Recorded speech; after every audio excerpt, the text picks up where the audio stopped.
Բարի եկեք Տեկյան մշակութային միության առցանց հայրակիրներու հաղորդումներուն։ Այսօր մեր հյուրն է Կալիֆորնիայեն երդասարդ անհատը, որ բարի հաջեցավ մեզ միանալու այս հարցազրույցին։ Հետաքրքրական անցմն է, որ պիտի այսօր զրուցենք հետը,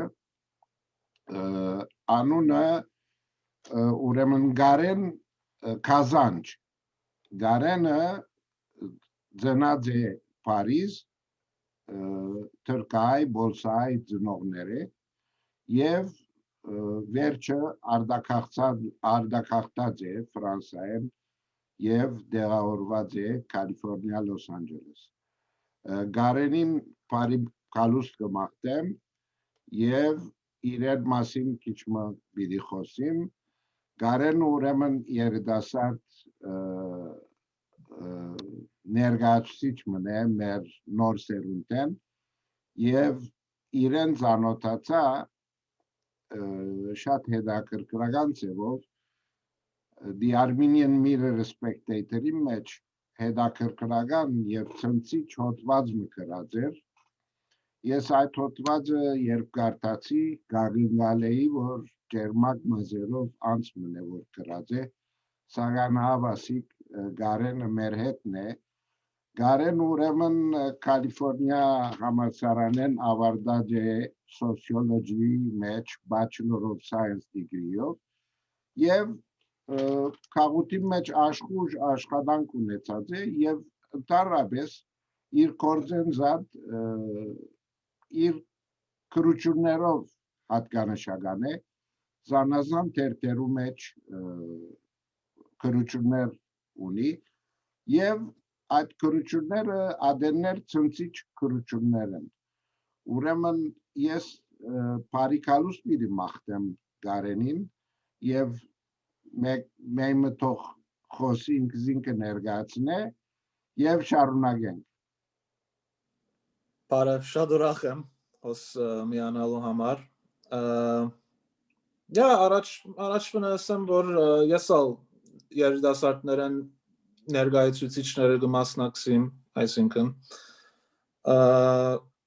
միշտ քրիչքը իմ ցերկս եղած է, միշտ ալ գարտացած եմ, միշտ սիրած եմ մեր մշակութային պատմածքները թողելա, բանաստեղծությունները թողելա, մեր բամությունը թողելա եւ այլն։ Եվ միշտ ասինց ոգևորած էր քրիչքը իմ ցերկս բռնելու եւ քրելու, գարտալու եւ շարունակելու այդպեսի, ինչպես ասեմ, ինքնությանի արդահայտումը։ Այ ուրեմն Գարենին այդ այս նյութը որ պիտի խոսենք անգլերենով ավելի թյուրահաղորդ պիտի լա իրեն համար ուրեմն անգլերենով գրնանք շարունակել but I would like to mention that Garen being born in France he is very at ease with the French language as well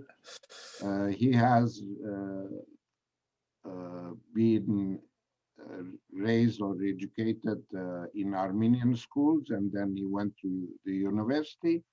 Now let's come back to this famous article that I've seen in the newspaper and it's a kind of sensational to me which says traitors, land sellers and propaganda, 2 dots, how a nationalistic can become a nation's worst enemy. Այսինքն ասկայնականությունը գլա ասկին թշնամին. This is a sensational quotation from your article, which is the title. I'll repeat again. How a nationalist can become a nation's worst enemy. Now, let's elaborate what this lengthy article has certain revelations or expressions which are somehow not identifiable with us as Armenians. So can you elaborate a little bit about the article? About the article, ասենք որ title and a Title and the subject that you have touched. Yeah. So I mean, when we are a people of an identity, and we are also human beings. And a lot of times we have an image of Armenia. We have an image of a past, and we have an image of a future. And oftentimes this image, when you are part of this nationalist upbringing, does not correspond with reality.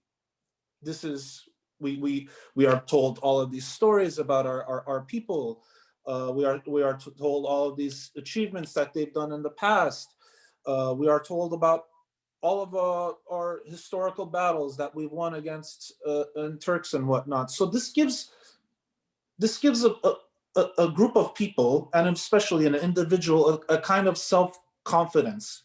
But is it, I say in my article, is it a warranted self-confidence? Is it a confidence that you could keep up? You know, it's one thing to be confident against a little kid when you're playing basketball. It's another thing to be confident against, confident in winning against an NBA player. So that is just the main approach I have towards the article. And it's, I want to say it's sensationalist. It could be, but at the same time, this is, the other side is sensationalist in a different way. You know, what the people I'm talking about, the nationalists, the people with the flags and the nationalistic songs and Yavailan, that's also sensationalism too. So that's just kind of the way of speaking, in a way, that language as Qatar. So yeah, and obviously this is something I felt throughout my life.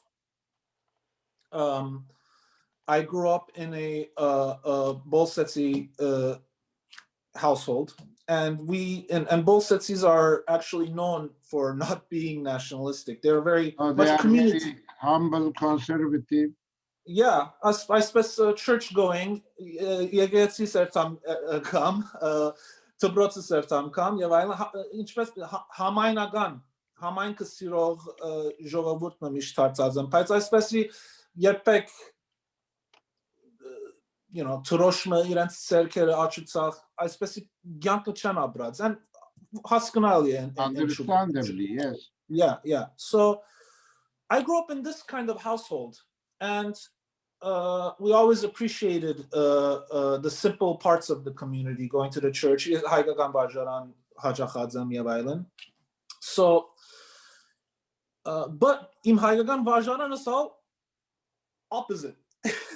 So I'm told to be Armenian, this and that, appreciate.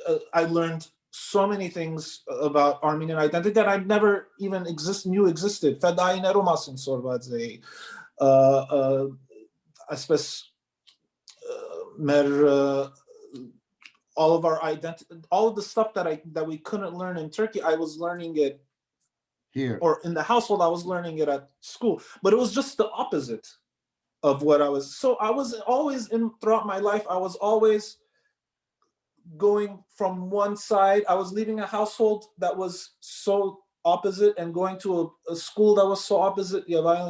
So this really changed my life a lot and made me view things differently, you know. So that's one aspect of it, and that's why I've kindly I eventually, and especially after high school, when I left that type of institution, the you know, Հայկական վարժարանը, I started appreciating other cultures more. I started traveling more. University Katsi, I started meeting other people, and I was noticing how much similar they are to me, you know. So They you were mentioning in your article that nationalism is free, but realism is hard. yes, Uh, yes. So So we were brought up with nationalistic ideas, you know, flags, songs, and this and that, and we were kind of duped because yeah, of that, not seeing the reality that Ararat is ours. yeah, Artsakh will never, we will never never go. give up, not even an inch.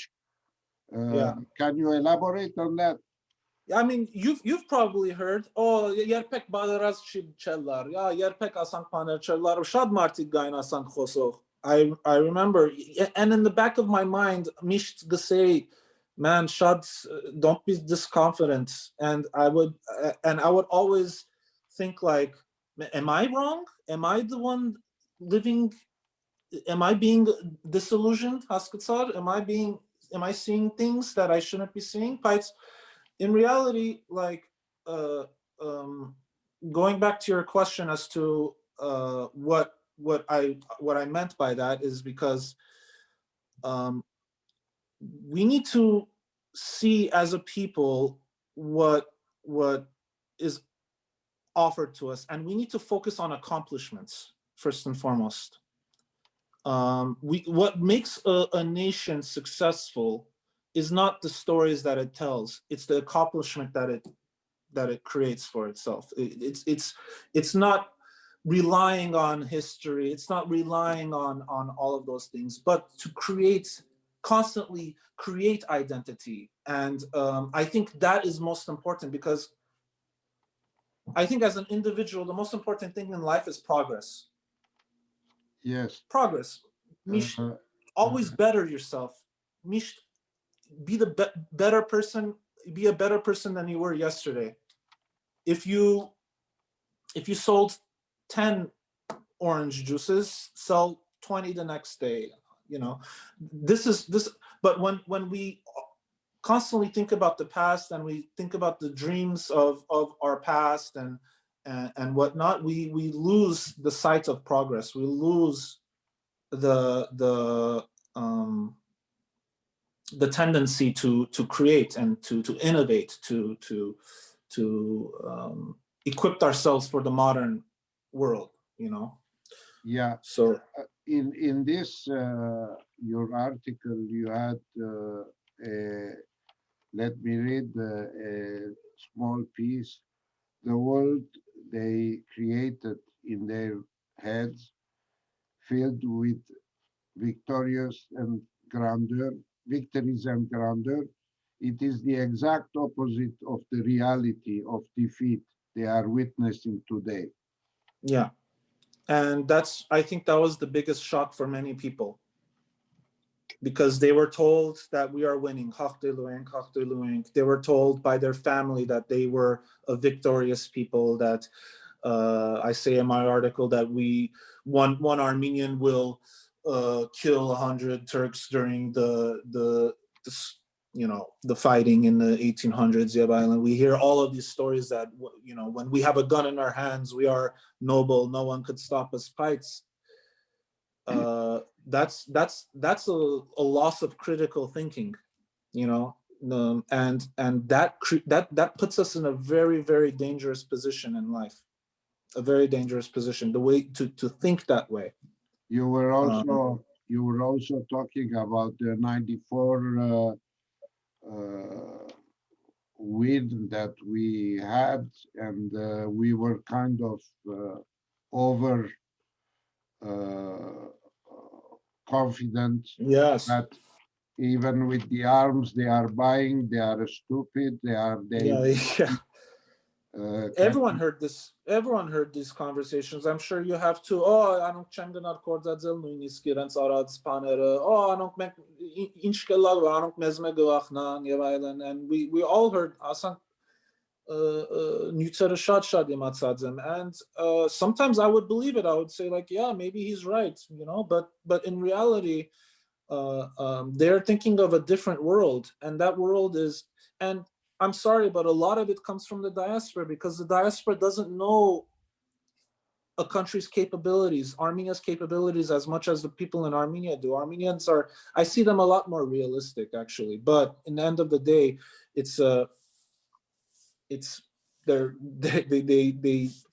still say the same things and whatnot. And it's not easy to accept this, and I understand that. It's not turunche, to accept defeat.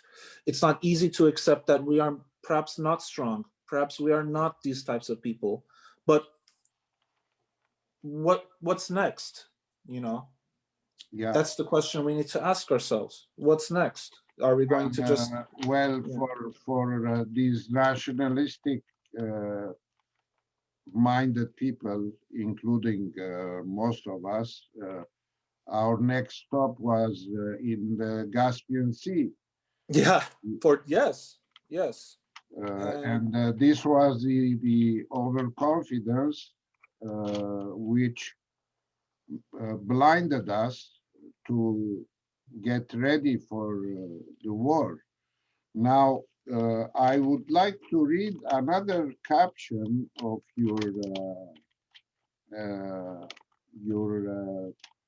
article, which says, nationalism in some ways is like Disneyland. It's a happy place that is filled with myths and legends that make us feel good. But this place does not exist in real life. It's a figment of our imagination, and the more we invest our time in wandering this illusionary state of mind, the more we are detached from the very nation we claim to protect. Can you say what you mean with this? I mean, it's clear, but it's clear, but it just goes back to what I'm saying. There is a real world, and then there's a dream world. The dream world is everyone wants to be part of this dream world. Everyone wants to win wars. Everyone wants to do this, but there's also a real world. And the more you dream sometimes, the less you face reality and want to deal with reality. These things aren't easy, but I think we are more focused on the memory of identity, but not the building of a new identity. And this is, I think, part of the reason why we do lose wars. And I also mentioned in my article, I don't want to be too hard on us too at the same time. There's things that are out of our hands. They have oil, they have a big country, Turkey, helping them. I understand that. And but facing that reality, you need to adjust. You need to adjust with that reality. It's okay to say, okay, we could give this territory to Azerbaijan just so we prevent a war so 17, 18-year-old boys don't die. It's okay to say that. But saying that was treasonous. It was treacherous. Saying that we were losing the war was traitor. I was talking to friends. I have very close friends that are like confidants, and I was telling them during the war, look, we're losing very bad. And then I had other friends that I was saying that were kept saying, we're winning. Oh my God.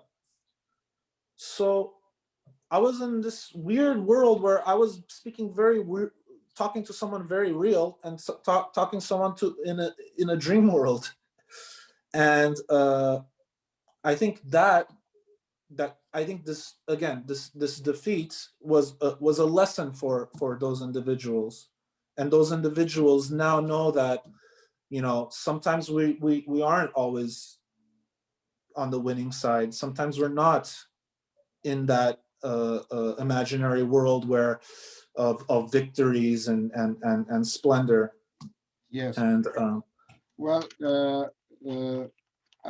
you are ending your article with a positive note, which says that, yes, we had a defeat, but we have to accept and look forward in rebuilding,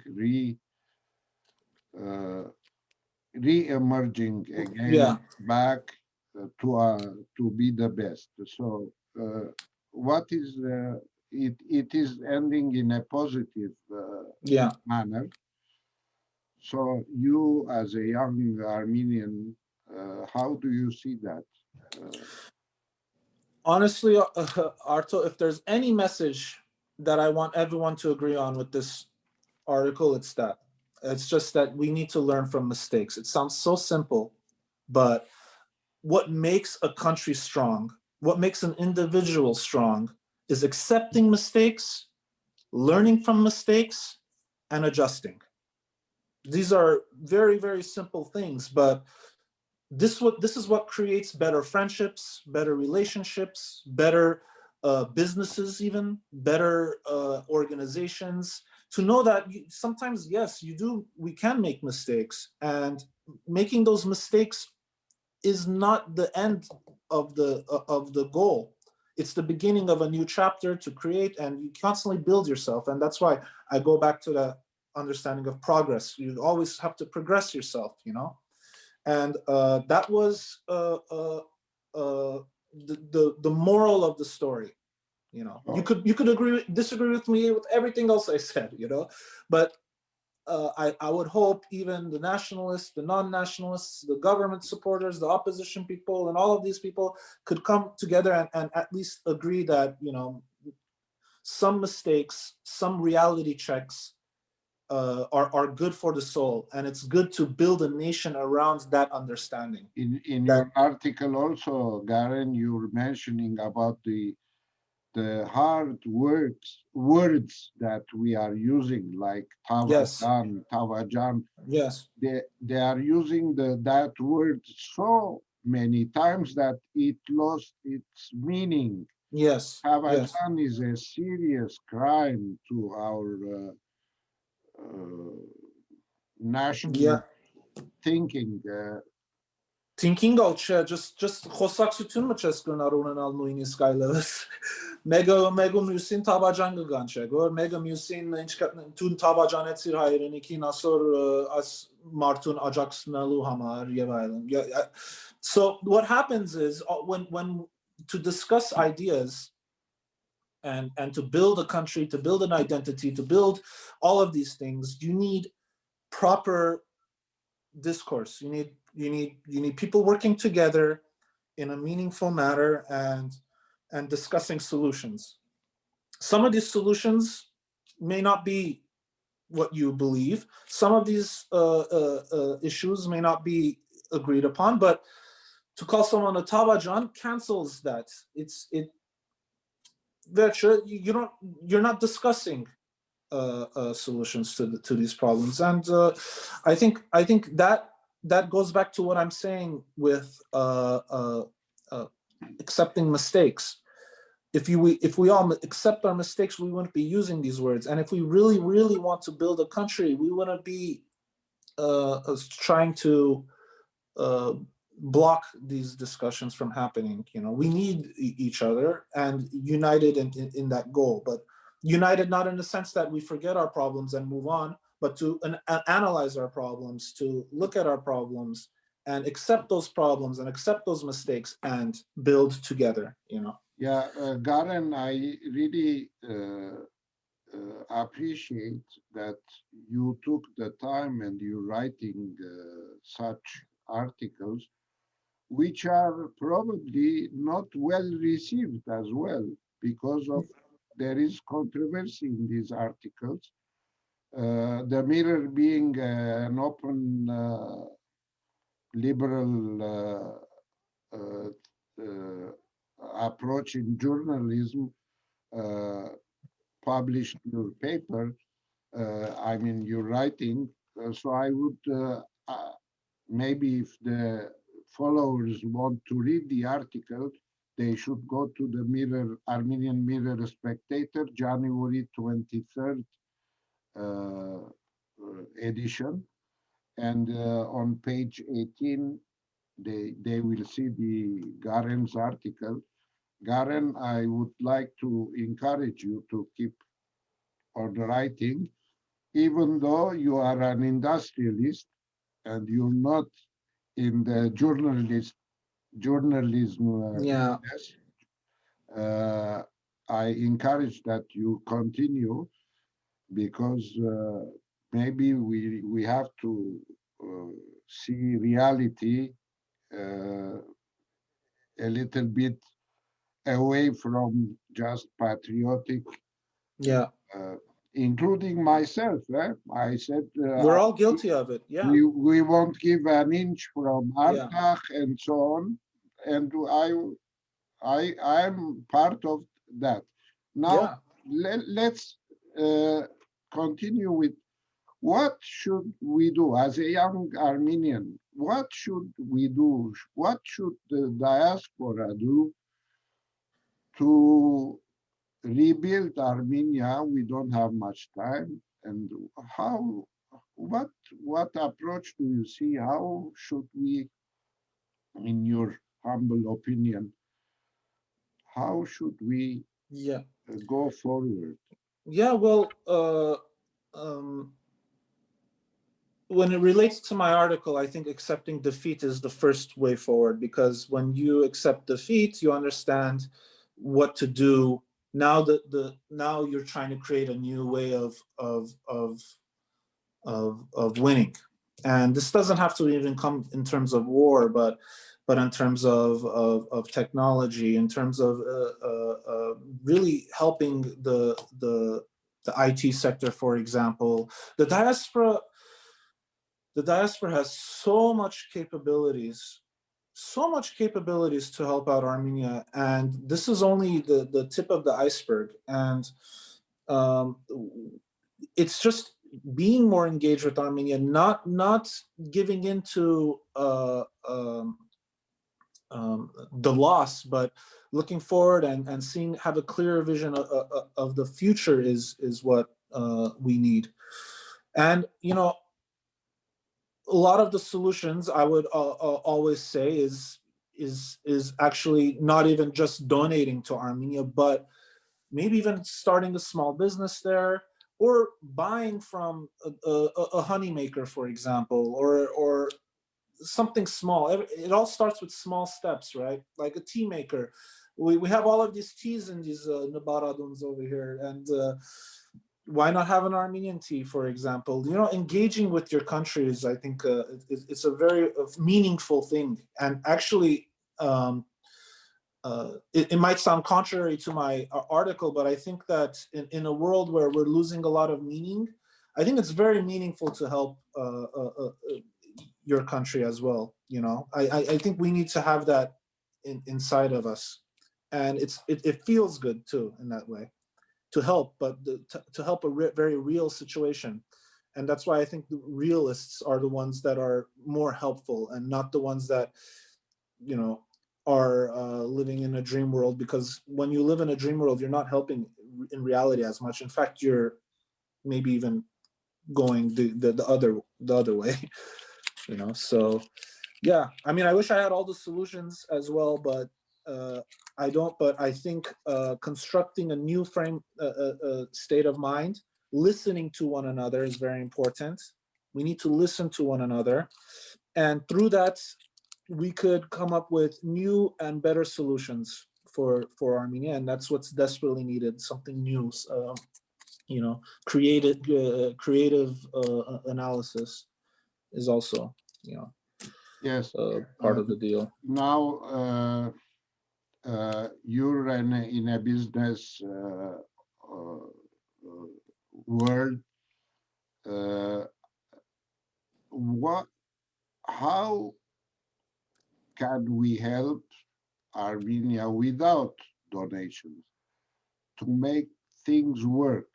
Should we think like with the smaller contributions, creating a job or two, or doing a bigger scale investment projects where we encourage the certain industries where it is exported easily? How how do you think, as a young person, the diaspora's approach be? And should the diaspora be part of the government? They are talking about this idea. They are talking about bringing scientists, engineers to integrate in their economy rebuilding process. However, should we be involved somehow in the governing process? To your first question as to how the diaspora, I mean, just becoming more engaged with Armenia, you could definitely, I think the most ideal thing in Armenia that I've seen is just the Tumo Center. And that really relates to everything that we should be doing as a people, just focusing on technology, focusing on all of these things. In some ways, yes, Armenia doesn't have oil, but in other ways, it has human capital, and Armenians need to exploit that, you know.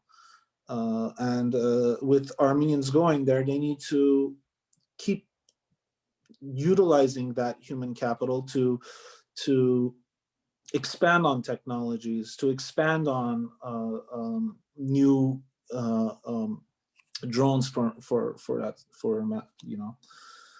And I think that is extremely important. And with the knowledge that we have outside of Armenia, you know, someone from France could offer something to the table that an Armenian from America can't. But it all, you know, we talk about this, but it all depends on the individual too. You know, a lot of people are very detached from Armenia. What they understand of Armenia is just what their moms told them, their dads told them, their schools have told them, and they're really detached with the hands-on approach of Armenia. And that, I think, is actually ties into my article a little bit.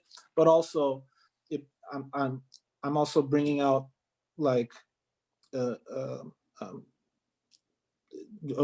also need to see real approaches towards Armenia too, and not just focusing on that. So constructing Armenia, one of the main things is to construct the new frame of mind for a new country.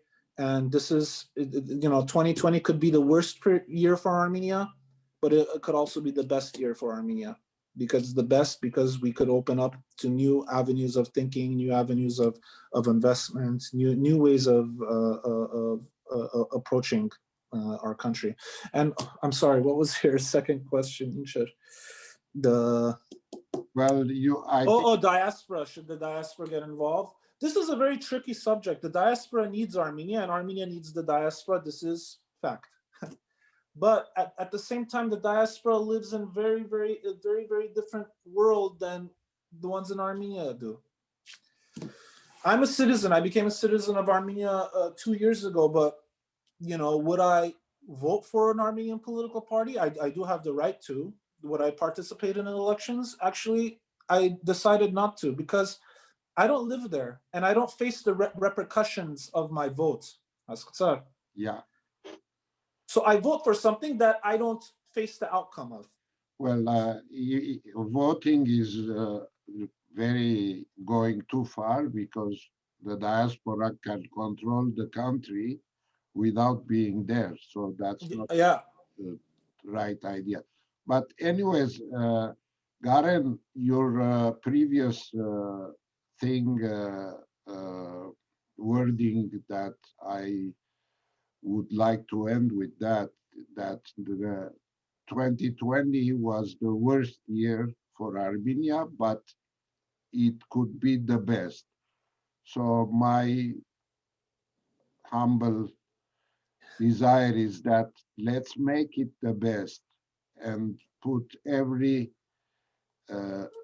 smallest contribution that we can to make that happen. And 2020, let it be the cornerstone for a better Armenia, prosperous Armenia. Yes. I'll let you have the last word, and we'll end this interview? Yeah, well, to sum it up, a lot of the what it takes to create something new, what it takes to have creative ideas in your head is to acknowledge that the previous ones may have been wrong. So this is not to say that our history is all wrong, no, but it's also to say that our history is based off of a memory, most of it, that doesn't relate to today. So how do you build a future if that memory doesn't exist today? You can't. So you need to create a new memory, a new way of thinking that would replace that, and we build upon it. And I think 2020, again, it was a horrible year, but it could also be a year for us to create new opportunities for us as a people, a new way of thinking, a new way of looking to the future. And I guess that will sum it up. Yes, Garen, I really appreciate the time you gave for us. Thank you. And I look forward to seeing your articles in our papers. We have the Abaca newspaper as well in Montreal. So we will be glad to have some of your articles. Thank you. And I lost you somehow. No, I know, I had a phone Yeah. call, sorry. All right. So I thank you very much and see you Thank you, Arthur. another time. Have a Thank good, you. It was so good nice of you to afternoon. have me on the show. Thank you for having me. Yes.